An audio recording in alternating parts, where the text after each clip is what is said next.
नमस्कार, day news में आप सभी तमाम दर्शकों का स्वागत है। मैं हूं आपके साथ अनामिका। आइए आगे बढ़ने से पहले एक नजर डालते हैं उन खबरों पर जो बनी है आज की सुर्खियां।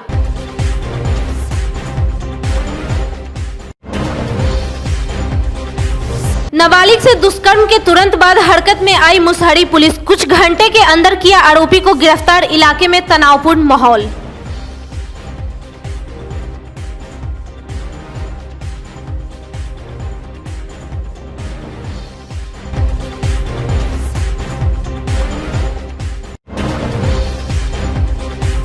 मीनापुर के राजद विधायक मुन्ना यादव का गंभीर आरोप। कहा, कोरोना काल में अरबों का हुआ घोटाला। जिस टेंट हाउस का कहीं नहीं है नामो निशान, उसे लाखों का भुगतान कर अधिकारियों ने खूब लिया उपहार।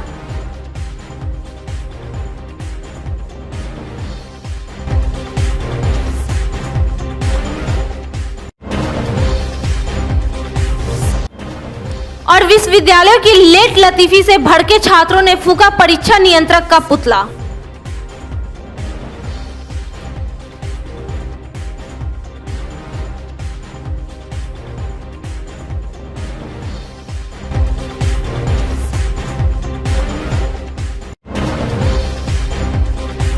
ये थी सुर्खियां और अब खबरें विस्तार से।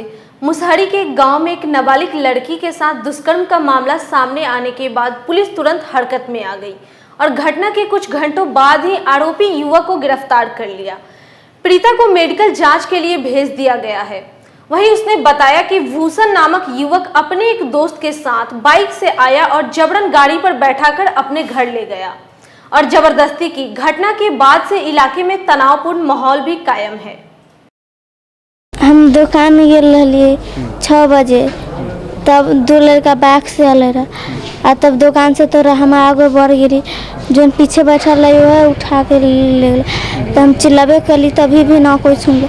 तब घरे ले गए, तब ओकरा घरे चिल्ल तो बाप मतार के हम सारा बात कली, तो झगड़ा होले तभी भी वो गंदा काम केले। कौन था लड़का? एक लड़का खाली भूषण। लड़का का नाम क्या है? भूषण कुमार। दूसरा लड़का? दूसरा नहीं किया। क्या बोल के तुमको बैठाया गाड़ी पर? कुछ भी नहीं। जबरदस्ती बैठा के? हाँ। गलत किया? हाँ। चिल्ला नहीं मार? हम लोग का माँ खाली रोटी भुजिया दिया। मारपीट भी किया है? खाली एक चाटी मारा था। घटना ये हुई कि इसके साथ जो कांड घटित हुई तो ये जाकर मुसहरी थाना में कंप्लेन की। मुसहरी थाना के लोग मेरे महिला थाना में लेके आए और महिला थाना और मुसहरी थाना के सहयोग से जो एक्यूज है वो गिरफ्तार होकर अभी वहीं पे है। और उसके बाद हम लोग इसका मेडिकल कराए हैं और 164 का बयान होगा। उसके बाद एक्यूज को कोर्ट भेजा जाएगा। एक्यूज की गिरफ्तारी हो चुकी है। क्या नाम है एक्यूज का? भूषण कुमार। बता रही कि बाइक पर ले गया था बैठा के? हाँ, बाइक पर बोले बिस्किट खरीदने गई थी तो बाइक पर बैठा के इसको ले गया और अपने घर ले गया। उसके साथ गलत काम किया। अन्य जो इसमें आरोपी है उसकी गिरफ्तारी की? नहीं, अन्य आरोपी कोई नहीं है। एक ही आरोपी? एक ही आरोपी। पिछले 9 दिनों से चल रहे किसानों के आंदोलन का समर्थन करते हुए शुक्रवार को शहर के बुद्धिजीवियों ने शहीद खुदीराम बोस स्मारक स्थल पर सत्याग्रह किया। सत्याग्रह में भाकपा, माले एवं अन्य वाम दलों के नेता भी शामिल रहे। मौके पर मौजूद शाहिद कमाल ने किसानों की मांग को जायज ठहराया। साथ ही उन्होंने कहा कि अगर केंद्र सरकार को ऐसा लग रहा है कि किसानों को भ्रमित किया जा रहा है तो सरकार को चाहिए कि किसानों को भ्रम दूर कर दे। जैसा कि दर्शकों को मालूम है कि नए कृषि अध्यादेश के खिलाफ पंजाब, हरियाणा सहित कई अन्य राज्य के किसान दिल्ली में धरना पर बैठे हैं। तो दिल्ली में किसानों का आंदोलन चल रहा है, आज 9वां दिन है। तो उसी के सपोर्ट में मुजफ्फरपुर के बुद्धिजीवी, प्रोफेसर, स्टूडेंट्स और कलाकार और तमाम जो जनपक्षीय लोग हैं उनका ये एक दिवसीय सत्याग्रह है कि सरकार जो वाजिब किसान के मांग है उनको सुने। किसान कोई पागल नहीं है जो पहुंच गए हैं दिल्ली में और दिल्ली की जनता उससे परेशान हो रही है। दिल्ली की जनता की परेशानी भी देखते हुए और साथ साथ जो किसानों के वाजिब मूल्य है, वाजिब मांग है, उनका ध्यान रखते हुए अविलंब सरकार को तीनों कानून रद्द करना चाहिए। जो वाजिब दाम जो कृषि के ये पहले से आज 6 साल से चल रही है बात और वो नहीं सरकार सुन रही थी, उसको मानना चाहिए। और भी जो छोटे छोटे 2-3 मुद्दे और हैं, पंजाब और हरियाणा के किसान जो पराली जलाई जा रही है उसके लिए जो बड़ा बड़ा जुर्माना लोगों को किया जा रहा है, वो मुद्दे भी वापस लेने चाहिए। तो ऐसे ऐसे मुद्दों को लेके जो डिमांड है उसी के पक्ष में हम लोग यहाँ सत्याग्रह पर बैठे हैं। तो अब सरकार भ्रम फैला रही, तो सरकार को ये सोचना चाहिए कि अगर किसान नेता लोग या पंजाब के लोग भ्रम फैला रहे हैं और सरकार पूरे देश में है, तो वो देश में है और वो भ्रम दूर नहीं कर पा रही है, तो सरकार को दूर नहीं करना चाहिए। सरकार ने जो कानून बनाया है, आज 6 महीना में क्या सरकार कर रही थी कि लोग भ्रम में है और वो दूर नहीं कर रही है? तो ये तो सरकार ही पर ओनस है ना कि सरकार ने अभी तक भ्रम नहीं दूर किया लोगों का। अगर भ्रम में है तो ये सरकार की जवाबदेही है ना कि वो उसको ये करें। और कॉर्पोरेट को हवाले खेती करना, इसमें क्या भ्रम है भाई? ये तो कोई भ्रम की बात नहीं समझ में आ रही कि सरकार कॉर्पोरेट को खेती हवाले कर रही है। कानून का क्या नतीजा होगा कि कॉर्पोरेट खेती में आएगी। तो यहाँ 2 एकड़ 1 एकड़ वाले 80% किसान हैं, तो वो कॉर्पोरेट उनकी खेती चली जाएगी और कॉर्पोरेट जिस तरह से डिक्टेट करेगी उनको कि सब्जी उपजाओ तो सब्जी उगाओ, आज धान का बीज उगाओ तो धान का बीज उगाओ, तो ऐसे ऐसे कॉर्पोरेट कहेगी और उसके मुताबिक किसान करेगा। और उसके बाद किसान कहेगी कि अब हम ये आपका ठीक नहीं, हम नहीं खरीदेंगे। तो किसान कॉर्पोरेट से कैसे लड़ेगी? सरकार तो किसान कॉर्पोरेट के दबाव में है और किसान को करेगी तुम लड़ करके निपट लोगे। ये पॉसिबल है क्या? ये तो बहुत ही मैंने सरकार ने बिल्कुल लगता है कि ये केंद्र सरकार जो है कॉर्पोरेट के हाथ बिक गई है और उसका नतीजा है कि वो कॉर्पोरेट जो कर रहा है वो कानून बनाते जा रही है। ये किसानी को तो छोड़ दे, शिक्षा को बना दिया कॉर्पोरेट के हवाले कर रही है, स्वास्थ्य को कॉर्पोरेट के हवाले कर रही है, अब एक किसानी बचा था उसको भी हवाले कर रही है। उसको समझना चाहिए था कि 60% लोग आज भी देश में किसानी पर जिंदा है। तो ये कहाँ जाएंगे? इनको कॉर्पोरेट नौकरी दे देगी क्या? मजदूरी भी नहीं दे सकती है इतने बड़े, क्योंकि उनका तो खेती मशीनीकरण के होगा। तो ये कहाँ जाएंगे? ये समुद्र में डूब जाए क्या? तो मीनापुर के राजद विधायक मुन्ना यादव ने बहुत बड़ा आरोप लगाया है। विधायक ने कहा कि कोरोना संकट के दौरान मीनापुर प्रखंड में बनाए गए क्वारंटाइन सेंटर के बिल भुगतान में करोड़ों का घोटाला हुआ है। शुक्रवार को अपने समर्थकों के साथ अंचल कार्यालय पहुंचे विधायक मुन्ना यादव ने कहा कि क्वारंटाइन सेंटर में सामान उपलब्ध कराने वाले मुकसूदपुर के जिस राकेश टेंट हाउस ने 2 करोड़ का बिल जमा किया है, असल में उसका कहीं पता ठिकाना है ही नहीं। वहीं उन्होंने बताया कि इससे पहले राकेश टेंट हाउस को 41 लाख का भुगतान भी किया जा चुका है। मुन्ना यादव ने कहा कि कोरोना के नाम पर मुजफ्फरपुर ही नहीं पूरे बिहार में अरबों का घोटाला हुआ है। इसकी उच्च स्तरीय जांच होनी चाहिए। जबकि इसका टेंट हाउस है ये नहीं, फिर कहां से बिल लाया?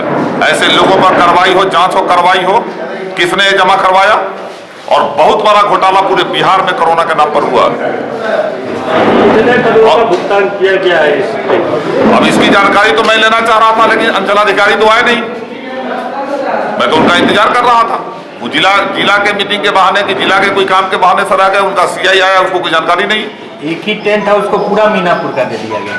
अब ये तो रहेंगे तब, हम तो एक टेंट हाउस का प्रूफ हमारे पास है और कितने ऐसे टेंट हाउस है, इसकी जानकारी तो अंचलाधिकारी देते ना। तो मैं चाहूंगा कि इसके लिए जिला पदाधिकारी जी से आग्रह है महोदय से कि ये इसकी जांच हो मीनापुर में, और जिसने ये बिल जमा किया फर्जी बिल, इस पर सख्त से सख्त कानूनी कार्रवाई हो। क्या पेमेंट हो चुका है इसका? सुने हैं कि अलॉटमेंट हो गया और एक 41 लाख के करीब का बिल है एक ही आदमी के नाम पर। 41 लाख का पेमेंट भी हो गया। और इससे पूर्व जो यहाँ पदाधिकारी थे, अंचलाधिकारी, उनको एक स्कॉर्पियो गिफ्ट भी दे दिया। मतलब भूखे मर रहा है लोग, बीमारी से त्रस्त है। तो ये टेंट हाउस है कहाँ? कहीं नहीं है भाई। इस पर नाम तो मुफ्तपुर का दिया है, लेकिन टेंट हाउस कहीं है नहीं।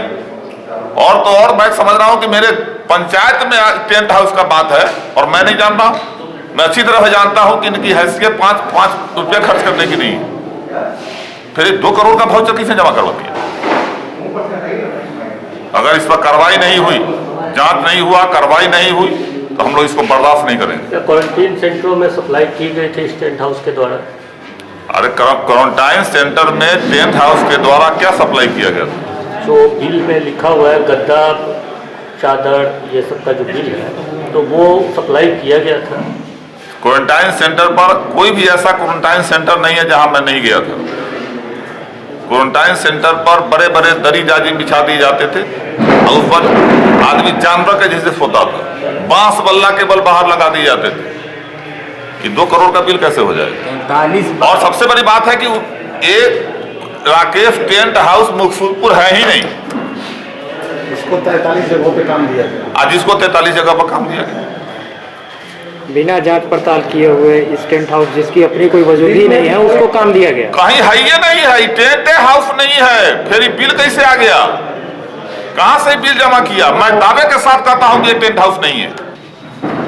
जो यहाँ के पदाधिकारी हैं जो उस समय रहे होंगे जिम्मेदार तो वही होंगे ना, कि क्यों ऐसे लोगों को जिसका नाम ट्रेस नहीं है क्यों पेमेंट कर दिए, क्यों नहीं जांच पड़ताल किया? और जो जिलाधिकारी के कहने पर बाढ़ के समय में हम लोग सामुदायिक किचन चलवाए थे, क्योंकि कलेक्टर ने कहा था कि नहीं किसी को भूखे नहीं मरने दिया जाएगा, उसका पेमेंट नहीं हुआ। आप जो भी पेमेंट है आप जांच करो कि हाँ सही क्या है, जो सही है उसका पेमेंट करो, जो गलत है उस पर FIR करो। मैं तो कहता हूं कि जो गलत किया उस पर FIR करो, लेकिन जो संकट की घड़ी में जहां चारों तरफ पानी से घिरा हुआ है और उसमें जैसे तैसे लोगों को खाना खिलाया है लोग, उसका पेमेंट नहीं कर रहा है।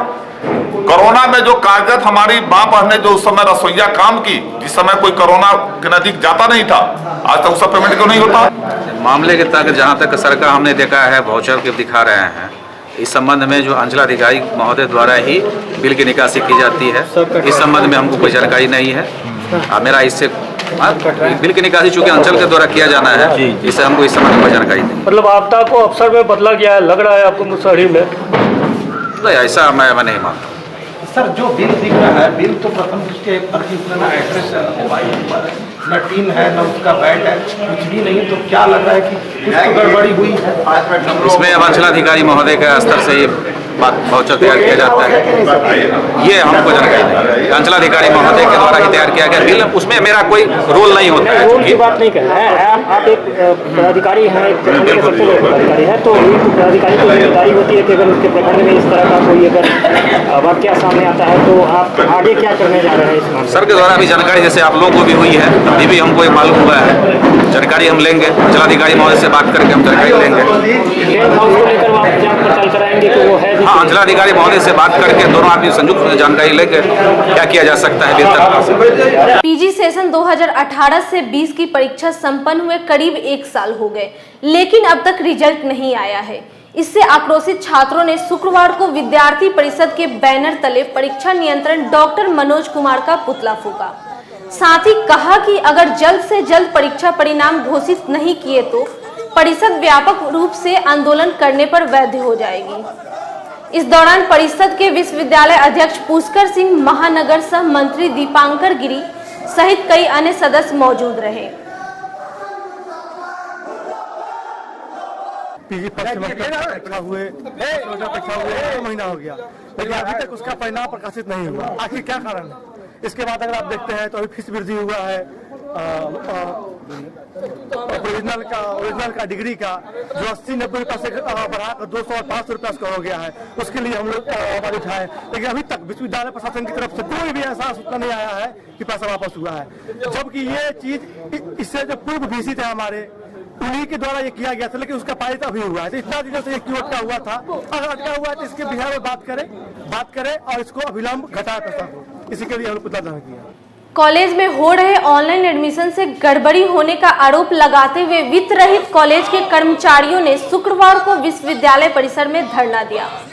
कर्मचारी संघ के संयोजक धर्मेंद्र चौधरी ने कहा कि पार्ट 3 की परीक्षा में भी सरकार की गाइडलाइंस की धज्जियां उड़ाई जा रही है। कर्मचारियों की मांग है कि ऑनलाइन एडमिशन के बदले ऑन स्पॉट एडमिशन का प्रावधान किया जाए, जिसमें हम लोगों का मुख्य मांग है पहला कि जो ऑनलाइन नामांकन हो रहा है उसमें बहुत सारे छात्रों के साथ बहुत गड़बड़ी हो रही है।